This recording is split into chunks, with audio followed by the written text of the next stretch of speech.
From Temple Update, this is Update Now. I'm Meredith Haas, and here's the very latest. Governor Tom Wolf lifted restrictions on businesses and increased gathering limits on April 4th in Pennsylvania. Indoor dining capacity was raised to 75% for gyms, malls, movie theaters, and restaurants who comply with public health safety guidelines.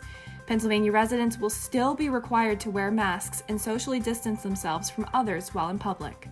Major League Baseball chose to remove the All-Star Game from Atlanta in response to Georgia's overhaul in the state's election law. After a partisan vote, Georgia Governor Kemp passed new voting laws which will require voters to show ID to vote absentee and shorten the time to request a mail-in ballot. Critics of the legislation argue that it's an attempt to suppress voting by making the process more difficult for specific groups to vote. A Capitol police officer in Washington, D.C. was killed after a man struck him with his car while driving through barriers at the Capitol building on Friday. Lawmakers have supported removing the fencing around the Capitol, but following this most recent isolated attack, that is being reconsidered. Barriers installed following the riots at the Capitol on January 6th will remain after the recent attack, and it's unclear when security will return to normal. And in weather, today will be partly cloudy with a high of 68 degrees and a low of 45.